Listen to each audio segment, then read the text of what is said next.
রাজ্যের প্রাক্তন মন্ত্রী তথা দক্ষিণ দিনাজপুর জেলা সিপিআইএম দলের নেতা নারায়ণ বিশ্বাসের মৃত্যুর পর তার মরণোত্তর দেহদান করা হলো মালদা মেডিকেল কলেজ হাসপাতালে। বুধবার দেহদানের প্রাক্কালে মালদা মেডিকেল কলেজ হাসপাতালে প্রয়াত নেতাকে শেষ শ্রদ্ধা জানালেন মালদা জেলা সিপিআইএম দলের নেতাকর্মীরা। উল্লেখ্য, নারায়ণ বিশ্বাস ছিলেন দক্ষিণ দিনাজপুর জেলা সিপিআইএম দলের সম্পাদক। তিনি 60-এর দশকে বাম ছাত্র আন্দোলনের মাধ্যমে রাজনীতিতে পা রেখেছিলেন। এরপর বহু চড়াই উতরাই পেরিয়ে তিনি রাজনীতিতে বিশেষ পরিচিতি তৈরি করেন। একসময় তিনি দক্ষিণ দিনাজপুর জেলা পরিষদের সভাধিপতি হন। পরবর্তীতে বামফ্রন্ট সরকারের আমলে তিনি রাজ্য মন্ত্রিসভায় ঠাঁই পান। বামফ্রন্ট সরকার ক্ষমতাচ্যুত হওয়ার পর তিনি দক্ষিণ দিনাজপুর জেলায় মাটি কামড়ে রাজনীতি করে যান। তিনি দীর্ঘদিন দক্ষিণ দিনাজপুর জেলা সিপিআইএম দলের সম্পাদকের দায়িত্ব পালন করেছেন। এই মানুষটি সম্প্রতি লিভারজনিত অসুস্থতার কারণে কলকাতার এসএসকেএম হাসপাতালে ভর্তি ছিলেন। সেখানে ভর্তি থাকাকালীন মঙ্গলবার সকালে তিনি শেষ নিঃশ্বাস ত্যাগ করেন। এরপর মঙ্গলবার রাতে প্রয়াত নেতার মরদেহ পৌঁছায় দক্ষিণ দিনাজপুর জেলার গঙ্গারামপুরের বাড়িতে। প্রয়াত নেতা মরণোত্তর দেহদানে অঙ্গীকারবদ্ধ ছিলেন, তাই বুধবার তার মরদেহ আনা হয় মালদা মেডিকেল কলেজ হাসপাতালে।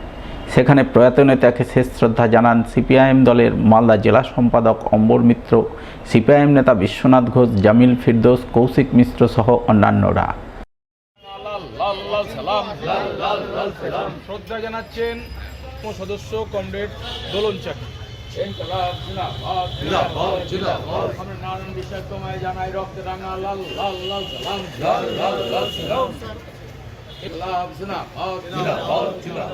দক্ষিণ দিনাজপুর জেলার উপকার কমরেড নারায়ণ বিশ্বাসকে জানাই রক্ত রাঙা লাল লাল লাল সালাম।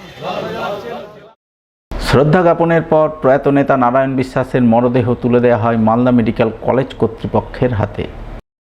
আজকে এখানে দেহদান করা হবে, মরণোত্তর দেহদান মেডিকেল কলেজ মালদা হবে। আর এমনিতে আমাদের পার্টির অন্যতম প্রবীণ নেতৃত্ব, দক্ষিণ দিনাজপুর জেলা কমিটির সম্পাদক, রাজ্য কমিটির সদস্য, সরকারি বিভিন্ন পদে কাজ করেছেন। ছাত্র আন্দোলনের মধ্য দিয়েই এই জায়গায় এসছেন। তিনি ব্যক্তিগতভাবে বহুদিন ছাত্র আন্দোলনে একসঙ্গে কাজ করেছি। আমার কমরেড এবং একজন সাথী, একজন বন্ধু, তাকে হারালাম। নারায়ণ বিশ্বাস 60-এর দশক থেকেই রাজনীতি করেছেন। উনি জরুরি অবস্থার সময় 1975 সালে যখন জরুরি অবস্থা জারি হয় আত্মগোপন করেছিলেন এবং সেই সময় থেকেই তিনি ভারতের কমিউনিস্ট পার্টি মার্ক্সবাদীর নেতা এবং পার্টি সদস্যতা অবশ্যই।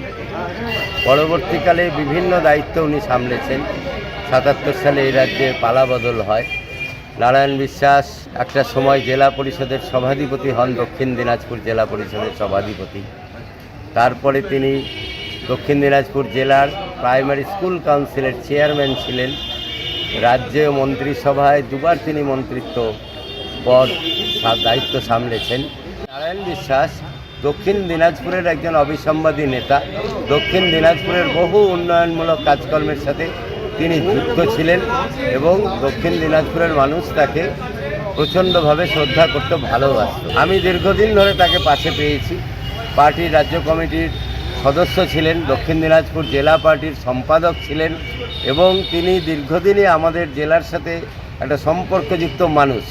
আমি তাকে অন্তত 20 বছর বা 25 বছরের বেশি সময় তাকে আমি পাশে পেয়েছি, লড়াই আন্দোলনের সাথে পেয়েছি। আজকে তার মরদেহ যেহেতু এখানে দান করা আছে, সেই জন্য মরণোত্তর দেহদানের জন্য বালুরঘাট থেকে তার মরদেহ মালদা মেডিকেল কলেজ হাসপাতালে এসেছে।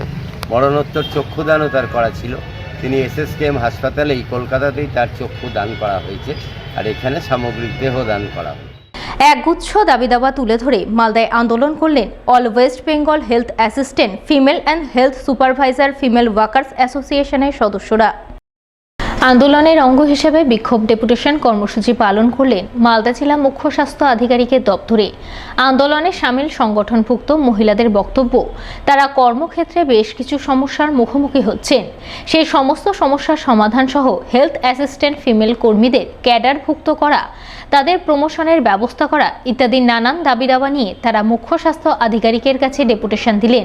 এতে কাজ না হলে আগামী দিনে আরও বড় ধরনের আন্দোলন করবেন।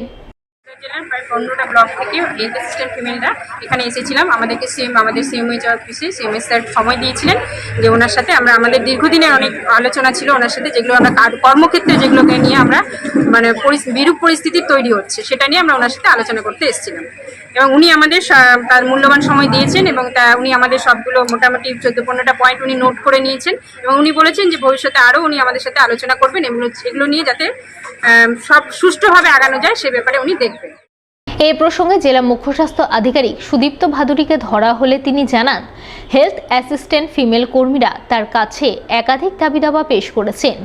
এর মধ্যে বেশ কিছু দাবি তিনি পূরণের ব্যাপারে আন্তরিকভাবে চেষ্টা করবেন এবং বাকি দাবিগুলিকে ঊর্ধ্বতন কর্তৃপক্ষের কাছে তুলে ধরবেন।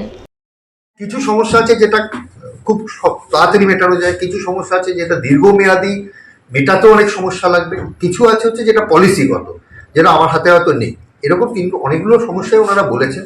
তার মধ্যে কিছু ওদের কাজের ক্ষেত্রে যেমন ওনাদের ট্যাবে এন্ট্রি করতে হয়, সেই ট্যাবগুলো খারাপ আছে, তার কি করা যায় এটা আমাকে ইমিডিয়েটলি ভাবতে হবে, এখানে কম্পিউটার সেকশনের সঙ্গে বসতে হবে। কিছু টাকা পয়সা ওনাদের আনটাইড ফান্ড সেই জায়গাগুলোতে আটকে যাচ্ছে, পালস পোলিওর টাকা আটকে যাচ্ছে, তো সেটা একটু মানে মাঝারি মেয়াদি, সেটাও মিটে যাওয়া উচিত। সারা জীবন ধরে একটা র্যাঙ্কেই কাজ করে যাওয়া, তো সেইটা তো পলিসি ডিসিশন, তো আমরা সেটাকে পাঠাবো নির্দিষ্ট যে জায়গার উপর সিনিয়র অফিসারদের কাছে, তারা যে ডিসিশনটা নেবে ওনাদের বক্তব্য ওখানে পেশ হবে।